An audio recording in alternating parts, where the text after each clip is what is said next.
study of groundwater.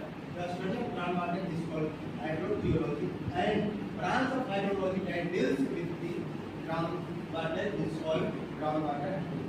मतलब जो हम लोग ग्राउंड वाटर हाइड्रोलॉजी का जो अध्ययन करते हैं तो वो हाइड्रोजियोलॉजी करते हैं, और उसमें एक ब्रांच है हाइड्रोलॉजी जिसमें हम लोग ग्राउंड वाटर का अध्ययन करते हैं, मतलब भूजल का अध्ययन करते हैं। भूजल मतलब भूमिगत। Ground water hydrology study the storage, distribution and movement of water with the ground. Ground water hydrology, ground water is distributed in different water bearing formation of layers, soil moisture zones of aerations, capillary fringe zone of saturation. Soil moisture zone, top soil with characteristics like much infiltration and much organic materials. मतलब ये top soil होता है, इसमें प्रचुर मात्रा में organic materials मौजूद रहते हैं। Zone of aeration which is mostly contains air, the pores, space, but also some interstitial waters. Capillary fringe which is the transition zone between saturated and unsaturated zone. Saturated और unsaturated zone का एक transition zone होता है। Zone of saturation, the area where all pores and fractures are filled with water. Zone of saturation का जो pores होते हैं वो पानी से भरा हुआ रहता है। Aquifers, and aquifers is a underground layers of water bearing a permeable rocks, gravel, sand or silt that stores and transmit groundwater. Acting as the natural reservoirs, they are filled by rain or snow melt seeping into the ground.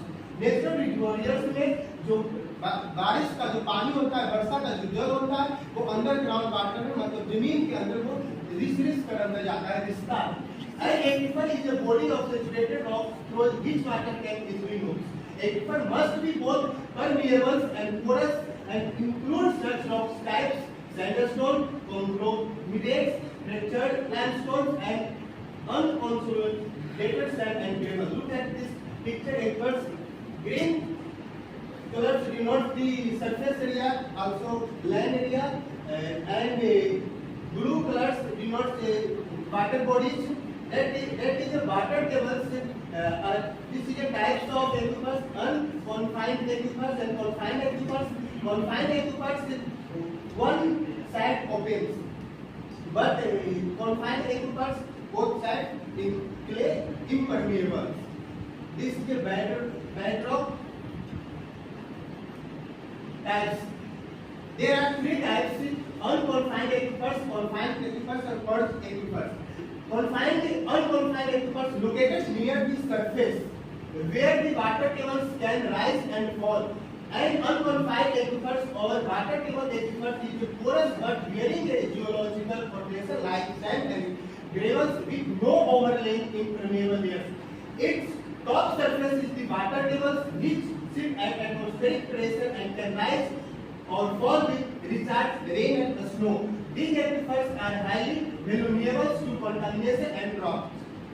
Confined aquifers stand between layers of impermeable materials, aquifluids and aqueducts that restrict water flow. A confined aquifer is an underground layers of water-bearing permeable rocks or sediments, sand and gravel, trapped between two impermeable and or confining layers of clay or rocks. This isolation creates high hydraulic pressure for forcing water to rise above the aquifer's top. Top wells often forming artesian wells. Look at the picture: unconfined aquifers and confined aquifers. Unconfined aquifers, layer of the soil moisture, zone of infiltration, water tables. This is rivers and wells, that is water tables, and unconfined aquifers recharge area where the confined aquifers is recharged by infiltration and pressure surface high to reach water will rise in the confined aquifers.